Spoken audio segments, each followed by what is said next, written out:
भुजंग बात रहे। ये दुष्ट आज है विदुष्ट क्यों, और भयंकर संकर क्या कारण है। अर्थ भाग्य का उलट फेर परिवर्तन नहीं है साधारण। शंकर भगवान आज मैं क्या देख रहा, बाल भूतंड आंख कान फड़फड़ाते हैं। मेरे निगाहों के सामने छाए जात चकाचौंध काले भयंकर बहुनाग नजर आते हैं। चारों दिशाओं में रोते श्रृंगार बहु लंका की ओर काट के धमराते हैं। हाँ गुरुदेव बतलाओ आज शीघ्र मुझे कारण है कौन नए नील भर लाते हैं।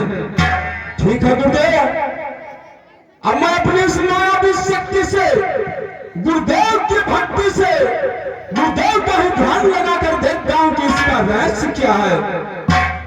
गुरु ब्रह्मा गुरु विष्णु गुरुदेव महेश्वरा गुरु साक्षात पार ब्रह्म तस्मै श्री गुरुवे नमः।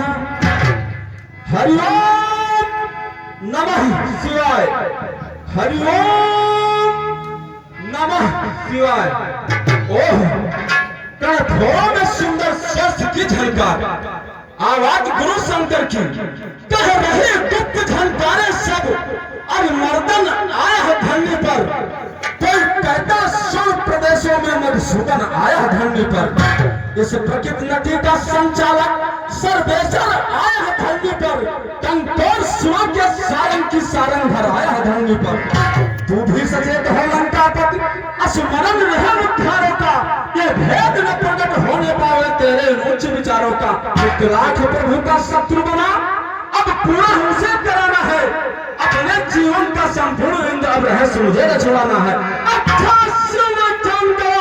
माना कोई और कहता है लंकेश चलो मिथिलापुर को तेरे मोक्ष की सरिता है। देखा स्वप्न अभी मैंने मिथिला का दृश्य नजर आया।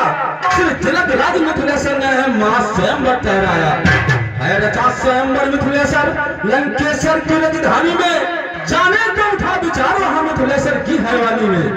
यदि जाता नहीं वहां पर मैं तो भी अनर्थ हो जाएगा। नीच जनक तुम ठहर जरा, ये पाप न करने पाएगा।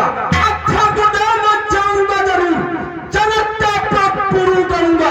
हरूंगा वीरता करोड़ों बलवान की, कहता लंकेश वीर धनुष को तोड़ झट लाऊंगा जान की जय शंकर भगवान की।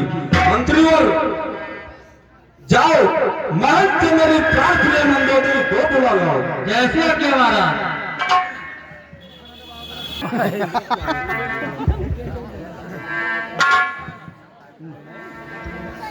कहीं साहब आप कहीं तैयारी बना रखी हो क्या? प्राणप्रिय, आज मैं अपने महल में जब सो रहा था, इधर पास में बैठो मेरे। आज जब मैं अपने महल में सो रहा था तो सोते में मैंने एक बहुत विचलित करने वाला स्वप्न देखा है। क्या देखा स्वामी?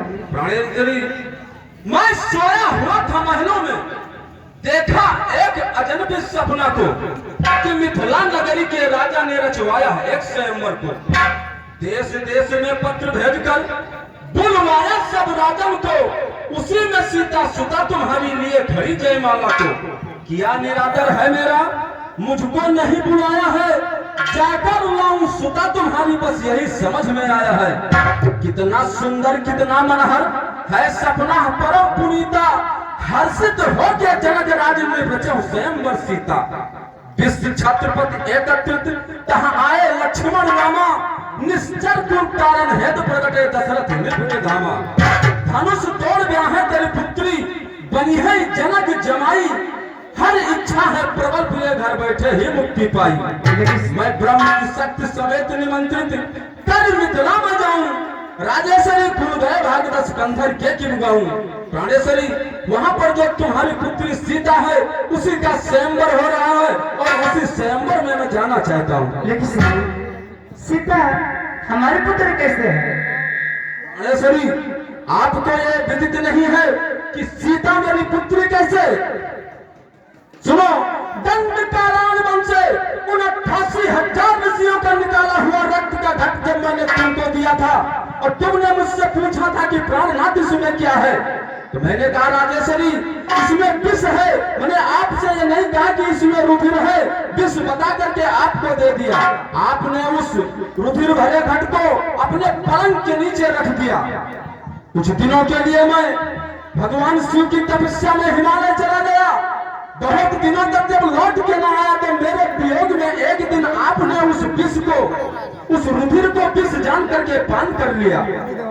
लक्ष्मी उस रुधिर में थी, आपको गर्भ रह गया।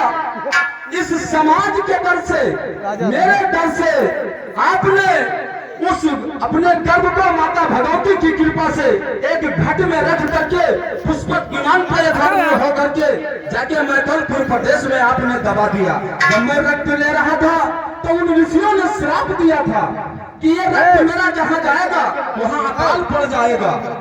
ऋषियों की बात मिथ्या हो नहीं सकती। महाराज विदेह के राज में अकाल पड़ गया, जनता त्राह त्राह करने लगी। महाराज विदेह ने अपने गुरुदेव सदानंद से पूछा कि गुरुदेव इस विपदा की घड़ी में क्या किया जाए। गुरुदेव सदानंद ने कहा कि सोने का हल बनवा करके अगर आप और नानी सुनैना के साथ चलाओ तो पानी अवश्य बरसेगा। हल चलने लगा, एक जगह जाकर के खट की आवाज हुई और वो हल जाके रुक गया। महाराज विदेह परेशान हो गए कि यहाँ क्या हुआ। तो जब वहां पे उस जगह पे खुदाई की गई तो उसमें से घट निकला। उस घट को जब खोला गया तो उसमें एक चमचमाती दिव्य स्वरूप कन्या निकली।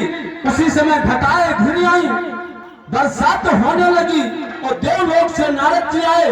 तो नारद जी ने कहा महाराज विदेह इस पुत्री का नाम हम सीता रख रहे हैं, उसी का आज स्वयंवर है प्राणेश्वरी। आप हमारी बात मानिए तो आप वहां नहीं जाइए ना। क्यों? सुनिए सुनिए, कहीं मानो से मर न जाए पिया, बात मानो से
अगर आप वहां जाते हो, अगर आपकी जीत हुई तो जग में आपके बड़े नाम होंगे।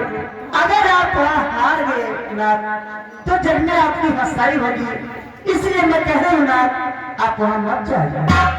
प्राणेश्वरी, सत्य में कहा जाता है कि स्त्रियों का स्वभाव बड़ा डरपोक होता है। प्राणेश्वरी, आज काल जिसकी पार्टी में बंधा हुआ है, 35 कोट के देवता जिसके यहाँ हाजिरी लगाते हैं, सूर्य का विमान है, चंद्रमा छत धारण करता है, वरुण बलिहारी का काम करता है, अग्नि रसोई घर का काम करता है, पवन सोने की लंका में झाड़ू लगाता है। 3 लोक 14 भुवन के जिसके यहाँ सभी देवता अधीनस्थ, उसकी धामा इतनी चिंताग्रस्त।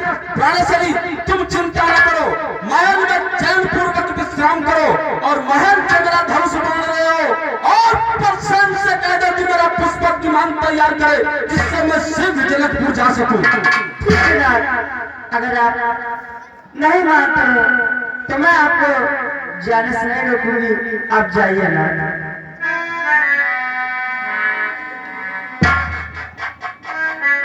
लीजिए ना।